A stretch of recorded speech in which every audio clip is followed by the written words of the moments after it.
9月の29日日曜日です。おとといですね、9月の27日ですけれども、自民党の総裁にですね、石破さんがなられたということで、1回目の投票では過半数に誰も届かずに、1位と2位、高市さんと石破さんが決選投票で、石破さんがわずか、20前後だったと思いますけれども、わずかな差でですね、勝ったということです。で、石破さんはですね、そもそもどのような政策を打ち出していたかということでいくと、まず地方創生ですね。この決選投票の少し前にですね、スピーチがあったんですね。1人5分ずつの。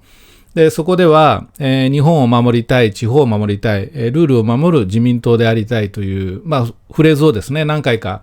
使われてました。非常にですね、考えられた、いいスピーチだったなと思って、何回か聞き直したんですけれども、それに対して高市さんはですね、少しもう、1回目の投票でかなり差がついていたので、ご自分がなられたというふうにもう、そういう心理状態になったのかどうか分かりませんけれども、時間もオーバーしてしまってですね、途中でスピーチを切られてしまったというふうな、ことになったんですけれども、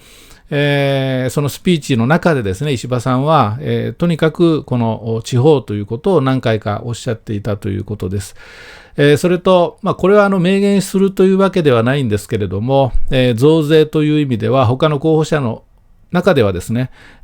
割とこの強いトーンで、法人税、それと、消費税増税というフレーズは多分そんなに、強く使ってないとは思うんですけれども、議論の余地があるというようなことを、おっしゃっていたということですね。それと、高市さんはですね、今利上げをするのはアホだというふうなことで、かなり SNS でも拡散されたんですけれども、石破さんはですね、どちらかというと、金融政策というのは日銀次第だということで、過度な干渉をするというイメージは、ないということですね。そういう意味では、これからまた利上げの基調になっていくのかなというふうにどうしても受け止めるので、石破さんが勝った途端にですね、マーケットが反応したということになったんですけれども、あとこれ以外にですね、例えば防災庁ですか、その後防災省に格上げするというふうなことをおっしゃっていたり、あとこの地方を守りたいの中では、東京なんかは最低賃金が上がってきてるんですけれども、全国的にですね、それを1000円を超えるような最低賃金にしていきたいというようなことも、おっしゃってるということです。ここではあくまでもその不動産マーケットにですね、関連するようなことだけをですね、取り上げて今3つ書いたんですけれども、これが個人的にはですね、すごく印象的だったということです。先ほどマーケット反応したというふうに申し上げましたけれども、これはですね、2002年ぐらいのですね、時間の中でのドル円の動きなんですけれども、一番右側をご覧いただくと、多少下がっているような格好になっています。というのは、この1週間ぐらいでですね、実は2円ぐらい円安になっていた、それが戻ったという表現の方が、私的にはいいんじゃないかなと思います。また、株もですね、日経の先物が2000円近く下がったということなんですけれども、これも、場が閉まった後でのことですので、先物だけを捉えてですね、非常に話題になったと、注目されたということなんですけれども、これも9月の26、27、木金のマーケットで日経平均株価がですね、2000円ぐらい上がったんですね、2日で。それが消えたという、そういう認識の方が、実は正しいんじゃないかなと思ってまして、明日のマーケットどうなるかはわからないんですけれども、いずれにしてもこの円高、日経先物の急落ということで、マーケットの洗礼を早速浴びたというような格好で、報道番組でもですね、この、極端な、例えば1分足とか5分足のドル円の相場の動きを見せてですね、どうなんでしょうみたいな多分、会話があったと思うんですけれども、それはちょっと大げさじゃないかなというふうに今のところですね、思ってます。まだわからないという認識でいいんじゃないかなと思います。言い方を変えるとですね、人気先行の小泉進次郎さん、それと、高市さんはですね、どちらかというとアベノミクスをそのまま継承するというようなスタイルでしたので、この2人、どちらかかなということで、早速マーケットが織り込みに行ってたということだったと思うんですけれども、それが、剥落したというぐらいの幅かなと、まだですね。月曜日、マーケットがまた開いて、それがどうなるのか、また、石破さん自体もですね、この公約といいますか、事前に話していたトーンというものを、実際に総裁になった途端にですね、少しもう軌道修正に入りつつあるという、印象もあります。そういう意味では、例えば、利上げをするのかっていう質問が来るとですね、いやいや、それはまだまだ金融緩和が必要だとか、そういう意味では、なる前となった後とですね、意見が変わるもの、変わるといったら失礼ですかね、修正、軌道修正していくということが多分あると思いますんで、そういう意味では、まだまだわからないということですね。マーケットの反応を見ながら、また、コメントも変えていくということも十分考えられると思います。それと、金利ということに関しては、やっぱり総裁が誰になったか云々というよりは、やっぱりマーケットありきだというふうに思いますので、この物価上昇率をですね、見ると、直近はですね、コアが 2.8 ですね。そして CPI がですね、3.0 ということです。CPI 自体で見ると、アメリカよりもですね、もう日本が高いですよね。アメリカの金利は今 4.75 から、5.0 だったと思いますけれども、それに対して日本は 0.25 だということで、この物価上昇率、これまでのトレンドがあるので、この直近の数字だけを見て比べるのは良くないんですけれども、それでもですね、日本のこの物価上昇率、トレンドを見るとですね、上振れ上昇リスクというものをやっぱり視野に入れなきゃいけないという意味では、利上げというのはいつしてもおかしくないと、そういう発言を日銀の総裁がしてもですね、それは至って自然なコメントな反応なんじゃないかなという、気がしてますんで、一体何が、正しいか正しくないのかわからないんですけれども、適切な判断なのかというところは、やっぱり冷静にですね、常に見ておく必要があるとは思います。問題はその地方ということなんですけれども、アベノミクス、この表はですね、マンションに関わる、歴史を一部抜粋したもので、ここで何が言いたいかというとですね、この上に赤くなっている部分というのは2002年、平成14年ですね。ここで小泉内閣がですね、都市再生特別措置法というものを制定しました。で、これによってですね、長らく続くこのデフレをですね、なんとか切り替えるために、都市に活力を持たそう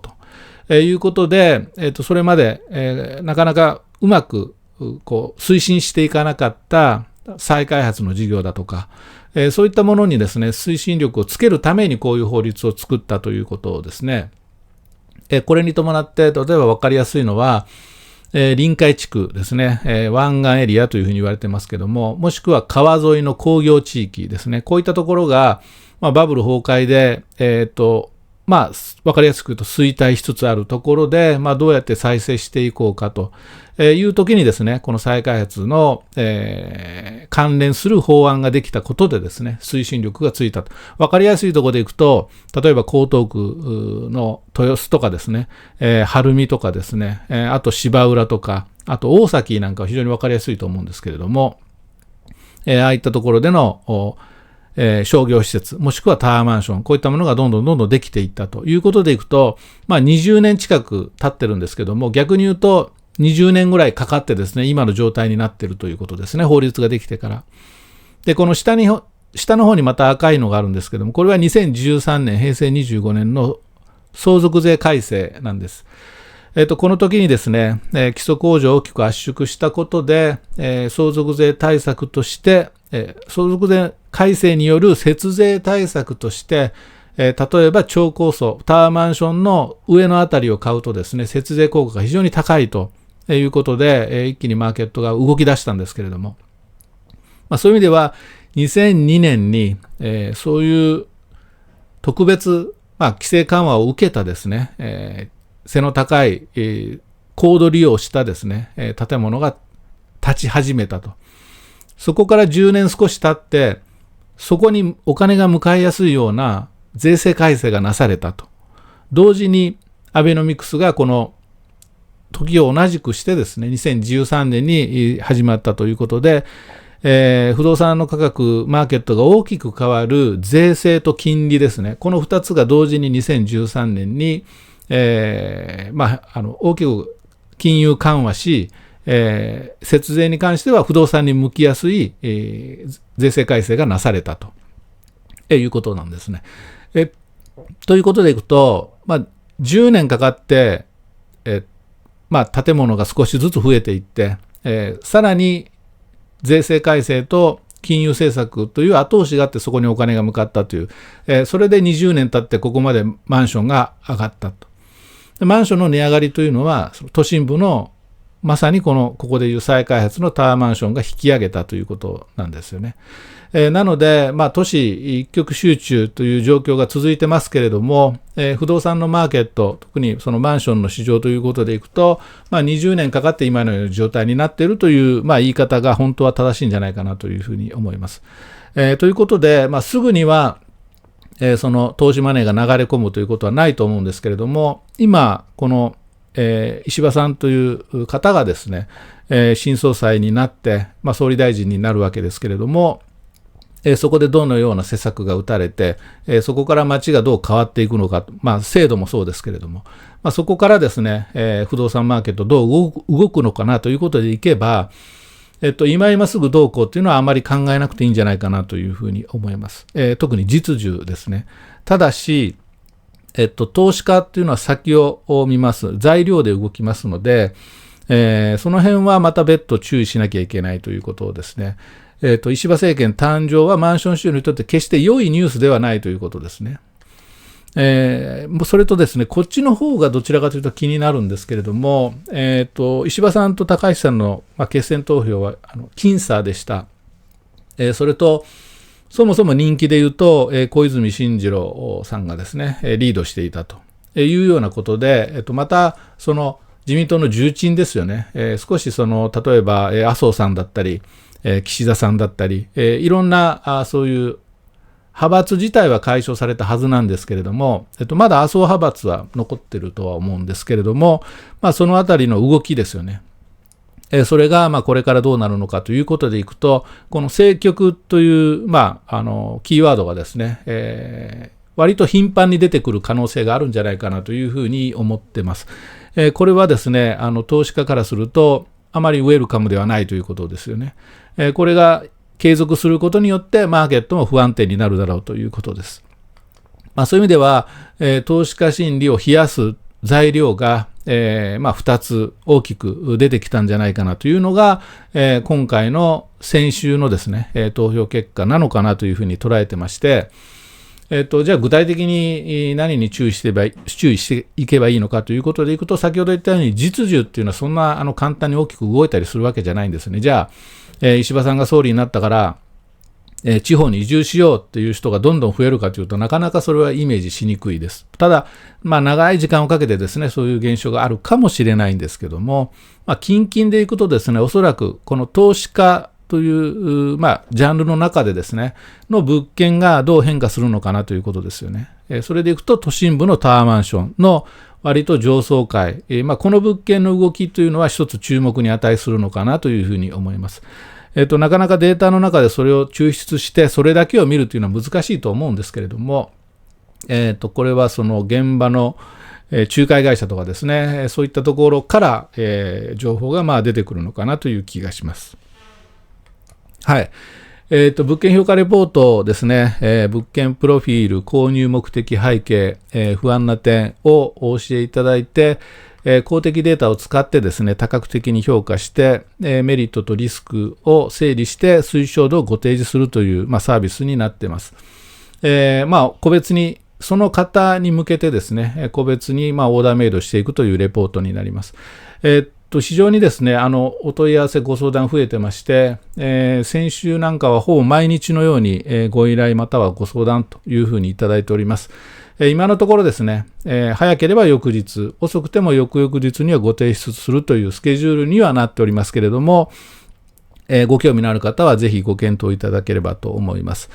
レポートご提出した後にアンケートをいただいてるんですけども、そのアンケートの中のフリーコメントをですね、すべて AI に読み込ませて、逆にこのサービスの5つの特徴はということで、まとめてもらった内容をですね、記事にしてます。ノートでご興味のある方はこちらもご覧いただければと思います。レポートの内容は、その物件そのものの、リスクとメリットの整理ではあるんですけれども、そもそも不動産を見るときのポイントはという、トーンでですね、記載していますので、次の物件検討の際にもですね、役立つということを意識して、構成しています。はい、それとライブをですね、始めて、2回今、終わったんですけども、次はですね、10月の5日ですね、今週の土曜日になります。11時前後を予定しています。これも、頻度を増やすかもしれませんけれども、今のところ各週で、やろうと思っています。物件評価レポートほどもちろん細かくはご説明できないんですけれども、その場その場でですね、気になる物件があれば、チャット欄に書き込んでいただいて、その場でですね、例えばマンションだったり、土地でも戸建てでも何でもいいんですけれども、パッと見、この物件はこういうところがいいんじゃないですか、こういうところに気をつけた方がいいんじゃないですかというような、ライブをですね、やろうと思ってますので、これも、ご興味のある方はぜひご参加していただければと思いますし、何か気になる物件があれば、例えばその土曜日に入ったチラシとかですね、そういうのでも結構なんですけれども、ご参加いただければというふうに思います。はい、ということで今日はですね、石破政権、誕生に向けてですね、不動産市場がどう影響するんだろうかということについて、動画でお話をしました。今日は以上です。